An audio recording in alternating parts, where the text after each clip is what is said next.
Hallo meine lieben Schatzilein, wie geht's euch? Welcome back to the Phoebe Way. If this is your first time, my name is Phoebe. And listen, over the past few weeks, we have been seeing major political changes ever since the Bundestag came back from recess, and also ever since all the ministers came back, they have been discussing different things and enacting some of the points that they talked about in the coalition. We are looking at points like Wehrdienst, as in conscription. We are looking at the naturalization changes. We are looking at Rente, as in your pension. We are looking at the Cannabis purchasing changes. We are looking at different ones, driver's license. So if you are a foreigner, or just someone living in Germany, watch this with me, grab yourself a coffee, or if you're feeling very much Berlin, get yourself a Club Mate, and let's look at these changes together.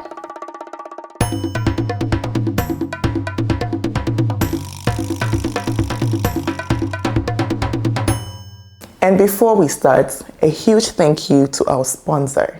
If you've ever tried to find insurance in Germany, you know that it's like finding missing pieces of a puzzle in a language that you barely understand.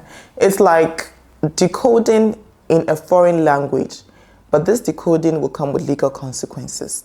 And this is why I have partnered with Feather Insurance to help us expats, also new expats, find the insurance the way that it fits. Feather Insurance offer everything from public to private health insurance. They have liability insurance, legal insurance, dental insurance. In fact, they even have pet insurance. Yes, they can cover your dog if you came with your dog, or if you want to have your, emotional support animal, they got it. One thing that I personally love about Feather Insurance is this: everything is in English, and you can sign on in the comfort of your home in just 5 minutes. No paperwork, no stress, all digital. And all your insurances will be under one account. And the best part, whether you are just arriving in Germany or you have been here for years, Feather Insurance is good for you because they have consultants who are free and honest. Yes, these people are not here to sell to you, but they are here to support you. So when the time comes for you to file a claim, they are going to help you figure things out. They are going to help you file your claim so you get your payouts fair and fast. So if you're feeling overwhelmed with the German insurance jungle, then please, Feather Insurance is here, and this is your shortcut out of this jungle. I'm going to leave their link in the description box down below. Check them out and find out for yourself how easy it can be. Let's start with something that directly affects the foreigners living in Germany, especially those who want to naturalize. Just a few days ago, we said Ade, bye-bye, to the 3-year naturalization route, meaning that you could apply for naturalization in Germany after living in Germany for 3 years. But now it is actually effective since October. They said, no, it is no more possible. It is now only possible after 5 years. And the reasons why the people who spearheaded, or the section in the parliament who spearheaded this were that they said, one, integration should come before naturalization. Naturalization should be the crown, the reward of integration, and not be whilst the person is integrating. Another reason they stated was that a lot of people have truly not applied after 3 years, because the 3 years required you to be exceptionally integrated. So usually you need the B1, but the 3 years said you need C1. And also you had to be, either maybe saving some stray dogs in Germany. But listen, basically they said you should be exceptionally integrated. You should also be involved socially and ehrenamtlich, you should be showing that you're part of society. And according to the numbers that they put forward, that was not happening. So that is that. And we got a few questions about the naturalization. I'm going to answer one now, and I'm going to put the rest of the questions at our question segment, almost at the end of the video. So if you want to see your question answered, I'm going to answer your questions at the end. But this one is what I want to say. 2 things remain. 1, the dual citizenship is still possible. Yes, you can still keep your old passport or your old citizenship after the 5 years. No, after the 5 years, because yes, you have to apply for 5 years. You can still keep your old passport. And then those who are married to Germans, they are still eligible to naturalize after 3 years.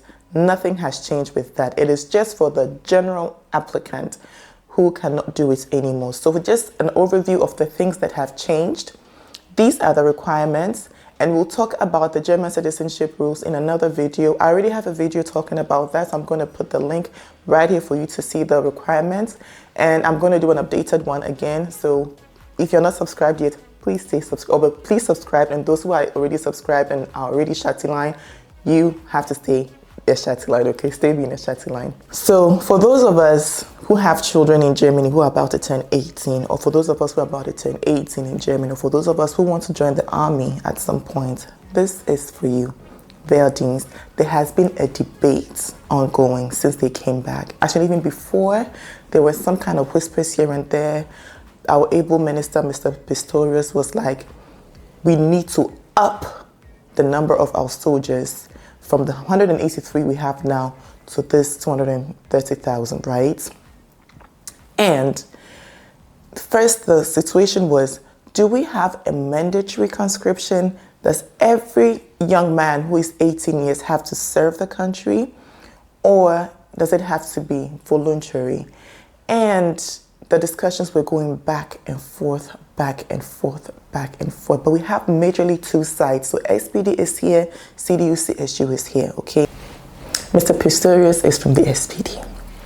And now, this is what the thing was. This is the initial plan that they kind of agreed on. They said, for men, it should be mandatory. So when you are 18 years, you go for the Musterung.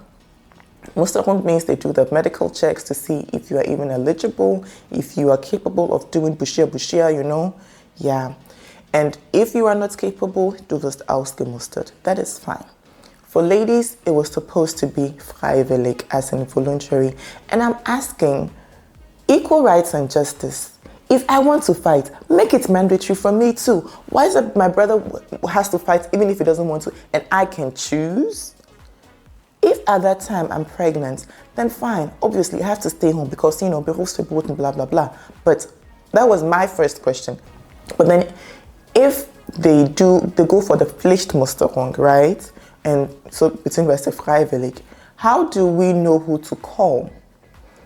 Then the SPD said, we are going to look at what our Danish brothers are doing and do a Losverfahren, lottery, on top of my safety. Are we serious? So if this person passed the military physical exam, right? He goes back home and he's waiting to be called. And then we have to leave it to lot, like they'll cast a lot to see whether my son will join the army. Even the young people, as in the people who are 18, 17, 18, that would actually be directly affected, once this law should become effective, and like they go through the whole process and it becomes a law and it becomes effective, because they are actually looking at spring 2026 or mid 2026, you know, summer 2026. The kids that are turning 18 next year, they're already saying no, make it more transparent. Let us know what is happening. Let us know our next step. We already have enough bureaucracy. Now I want to add lottery to it. So for those of us, as I said earlier, who have children, for those of the kids who want to know what is going on, I'm going to keep tabs on this. I'm going to update you every quarter. Once it becomes a law, of course, we'll talk about it. That month it becomes law, but I'm just going to be observing the political changes, and I'll be giving it to you every quarter. So as I said earlier, stay subscribed. Now, let's talk about Bürgergeld reform. They're saying bye to the name Bürgergeld. Now they're saying the name is Neue Grundsicherung. Neue Grundsicherung. And this time around, things are going to be now, Bürgergeld, Germany's main unemployment benefit, is about to disappear. The government plans to replace it with something called Neue Grundsicherung, basically the new basic security. This system means stricter rules for job seekers, harsher sanctions for missed appointments. A single no-show could cut your benefits by 30%. No more asset protection period, meaning that your savings will count right away. Supporters are saying that this system will make the system fairer and more motivating, and critics, including welfare groups, are saying it's punitive and could drive people into poverty. Chancellor Friedrich Merz defends these changes, saying that no one will become homeless, but those who refuse to cooperate must face the consequences. So if you are a foreigner receiving Bürgergeld, or if you are living in Germany receiving Bürgergeld, please make sure your documentation is on point. Stay abreast with the changes that are coming before you get into a point where you're not able to get any money at all, okay? We are going to do a video on how to get a job in Germany. Actually, our sister Ada from Ada's Place has videos on how to get a job in Germany, how to land a job in Germany. So please don't sit down and let Bürgergeld, no, I won't stress you. Please get yourself updated, all right? And let's make sure that you fix the situation before the situation finishes you. Good. Talking about life-changing issues, Führerschein. I remember for my Führerschein, my mother paid for me, bless her soul, may her soul rest in peace. And it was not cheap. It was not cheap because I was doing more Fahrtstunden because her baby girl was scared of driving. So every time I would go driving, my teacher would be like, wir müssen nochmal, du musst dich entspannen, da, da, da. So I think we did maybe 5 Fahrtstunden just because I had to calm down, because I had to lose the fear of driving. So if you are someone like me, there is a solution for you. The Ministry for Transport is saying that we are going to cut down those Fahrtstunden because first of all, you have to have a specific amount, right? Yeah, we have to cut that down. And we also are going to be having more simulator, like in front of a PC probably, or some kind of technology. You don't have to actually go on the road. Yeah, das wird simuliert. It's going to be simulated. You do your Fahrtstunden there. Also, when it comes to the Sonderfahrten, Überlandsfahrt, Nachtfahrten, nee, auch die werden reduziert. Das ist doch toll, oder? So meaning that that amounts for Fahrtstunden would reduce. And also when it comes to the test, that 45 minutes will be cut down to 25 minutes. Hallelujah! So this driving license is supposed to be cheaper, faster, and more digital, and I'm here for it. Not only that. So Schatzilein, driving across Europe just got a little more serious. The license might go digital, but the rules are also tighter. Why? Because the EU Driving License Directive, the 2025 revision, sets out 3 major updates. A digital driving license format valid across all EU member states. You'll eventually be able to carry your license on your smartphone. A minimum 2-year probationary period for novice drivers, along with stricter rules for young or new license holders. Well, this is similar to what is already applying in Germany. A scheme to ensure that driving bans or serious disqualifications in one EU member state are recognized and enforced across the EU. In other words, you can't commit a major offense in one country and then continue driving in another. Schatzilein, this debate is one of the juiciest. When I was watching Tagesschau and I saw this debate going on, I was like, this is Frau Baas gegen die junge Union. These young rebels said, we want to give it to Ms. Baas. So what is happening? Pension. Now this pension, we have 2 points on the pension, okay? Frau Baas says that we are going to make sure that the Rentenniveau stays at 43% of the income, of the average income until 2031. She also said that the pension level is to stay at 1% more permanently every year. So every year it's going to be always 1% more, 1% more, 1%. And that is what the Junge Union said, no! They said, mommy, trip break, tete break. What do you mean? This is going to cost us money. Mind you, these are 18 able young people, all under the age of 35, so my age group, like, we are under 35, all of us, And they were like, you actually costing us more by doing this because that's 150 billion. Who's supposed to pay it? Is it going to be us? And Miss Bast is like, all of y'all, what you guys are doing, wait, let me quote her. She said, this is Alarmismus und Angstmache. Basically, she's saying that you people are fear-mongering.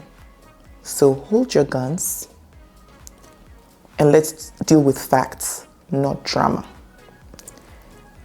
And this might sound boring, like, oh, what is she talking about? The Rentenniveau at 43%. This means that this is the amount of pension, the average pension that you can calculate with getting when you get into pension. So it's not a boring topic. This is time for you to look at that Bescheinigung, that information that the Deutsche Rentenversicherung has been sending you, and see how much pension am I getting when I retire. Do I need to do Zusatzversicherung? To do zusätzliche Rentenversicherung? That is the question at this point. Because these young men are like, this is going to mean more taxes. And she is like, no, calm down. Let's take a sip. Now, the next aspect of pension is that the government is looking at introducing Akrivrente. Akrivrente. What does that mean? So if you continue working even after starting pension or your pension year, right? So currently 67 years. So after 67 years, you still continue to work because you feel like, yeah, warum nicht? Ich habe noch die Gesundheit, ich fühle mich fit, ich kann die Arbeit noch leisten, so I'm going to go ahead and do this work. Then please go ahead and do it. And if you do work, your first 2,000 every month, steuerfrei. Steuerfrei. The only thing is that they want to only give this to employees.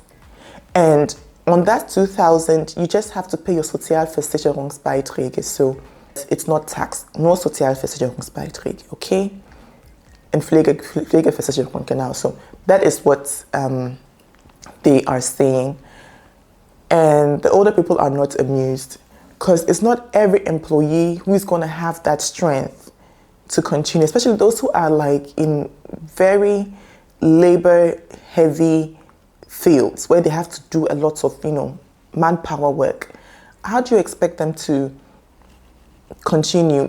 Listen, by the time they're celebrating their 60th birthday, they're already counting down the days to that 67 you're talking about. So I understand, but that's another thing that is, budding. So if you are close to Rente, halte ein Auge drauf, stay tuned. I will be bringing you the updates on that as well. But when it comes to the whole pension situation, please start looking at your Rentenversicherungen and how much you're supposed to get. The good thing about the Deutsche Rentenversicherung is that as you have worked here, and even if you want to retire back home, want to go back home, depending on which country and what you want to do and all of that, there is usually the possibility to still be getting your rente in your home country, right? And sometimes euro is stronger than the currency you have at home, so the rente should be able to cover you, but still look into it. So they said online purchase of cannabis should be scrapped because they want to make sure that whoever says I need it for medicinal purposes should be able to go see the doctor, take the recept, prescription, and go to the apotheke and get it. No online purchasing, whatnot. It is no more allowed.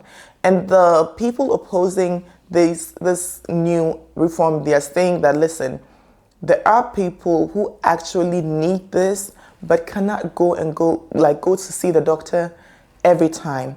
They are not people that can wheel themselves to the apotheke every time. These are people who appreciate the luxury of sitting home and ordering online and all of that. So this is the conversation going on.